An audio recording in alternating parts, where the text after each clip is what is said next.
Starting off, let's select the Photoshop brush, and then let's go over to the brush settings. Now you'll notice up here you've got a few options which you can also find in the brush settings, like for example the different brush tips. And if you click this, you can click this arrow, and then you'll have all of these other different brush libraries to select from that you can get from Google or just about anywhere. There's thousands of different brushes and hundreds of different sites that have them. Now, if you're using Photoshop because you want to paint something or get into illustrating, then really you're going to want to have probably 3 different brushes that you'll primarily use. One for sketching that will work like a pencil. It will allow you to press lightly with your tablet and make some sketch marks, and then go back and press harder to make your more finalized lines. And then you'll want another brush that'll be for inking, which will be more of a solid line, specifically meant for drawing final lines for an artwork. And then you'll want a paintbrush, which will work kind of like an airbrush, so you'll be able to add soft, lights and shadowing to different parts of the illustration that you're working on. So starting off, let me show you how to set up your brush. The 3 primary things you're going to want to pay attention to are the brush hardness, which, let me make the diameter bigger so you can see in the preview how it affects it. See how soft it looks right now? If I increase the hardness, then it's going to get harder and harder until you have a solid line. Now for a pencil, I like to have it at anywhere between like 60 and 70%, someplace in there. Then you've got a fairly thick line, but it's still got a little bit of a soft edge, which to me feels more like a pencil. And then in shape dynamics, I'll have the size jitter set to pen pressure, which basically means if I press lightly, I'm going to get a thin line. If I press hard, I'm going to get a thick line. And then in other dynamics, you'll want to turn on the opacity jitter, which again, if I press light, I get a light line, like right in here. And if I press hard, then I'll get a dark line, like right in here.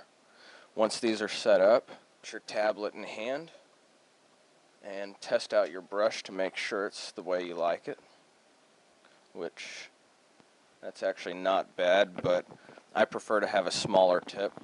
So one way to easily adjust is to use the bracket keys on the keyboard that are right above the enter button. If you press the left bracket key, then it'll get smaller. The right bracket key will make it bigger, which comes in handy when you're wanting to quickly change the tip of your brush, and that way you don't have to come up here and change the master diameter or come over here to your brush tip shape and change it here. You can just use the keyboard and quickly alter the size of it. Now of course you'll want to use this brush over and over, and you don't want to always have to come in here and set it up and make it just right. So once you have it the way you want it, come over to here, click this little down arrow, and then click on this new icon. And that'll allow you to rename the brush to whatever you want.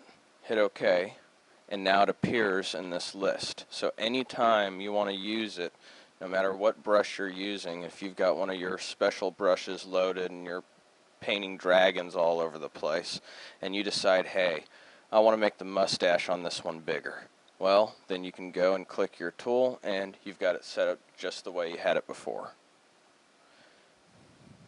Now I don't need that, so I'm going to delete it.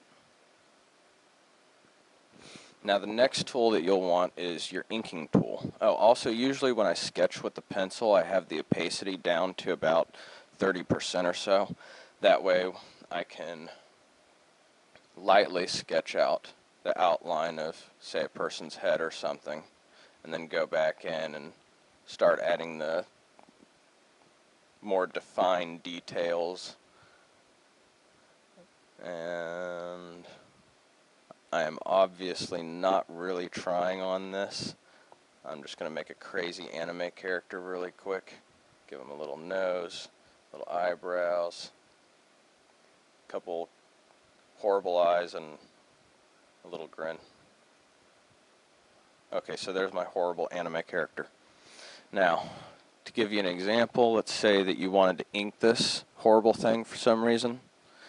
then you'd switch to your inking tool, which I have set up with a hardness of almost 100%, size jitters turned on, and the opacity jitter is turned off. That way I don't get any stray lines that, well, look like pencil marks. And then usually I'll switch to my black, and of course I want a smaller tip. I would use the bracket keys right now, but I'm holding the mic, which makes it a little bit difficult. And whenever you make your strokes, you really want to think about, that's a horrible line, but you really want to think about how much pressure to apply. Obviously, when you get towards the base of something, usually it's a little bit thicker, and it gets thinner as it goes up, so you press lighter. Again, these are horrible lines. Normally, I would ink in Illustrator, because Illustrator actually has a feature that whenever you draw a line, it semi-smooths it out for you and makes it look nicer, which gives you a much better end result and makes it a little bit easier to sketch the lines. So I usually do all of my inking in Illustrator. Then I'll come back in with Photoshop. Let me very quickly make a couple of inking lines. Again, I am not really trying on these. This isn't to demonstrate art techniques. This is just to explain the concept, so that way you can get an idea of how to use the tools. Alright, so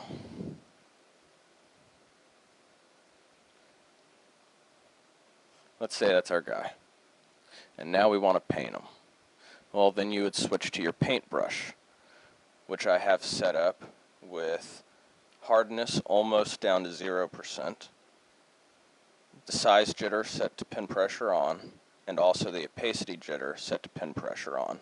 And again, whenever I use the paintbrush, I'll set the opacity way down, so that way I'm softly adding shadows into the areas where I want them.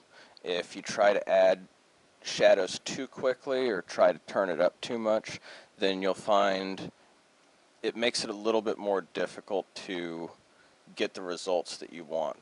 Things get a little bit harsher. Sometimes you want to increase the opacity depending upon the effect you want, but for the most part you want to work with it kind of down. Alright. So now that you have a general idea of how some of the tools in Photoshop work, let's move over to Illustrator and I'll show you how to set up your pen brush so that way you can actually ink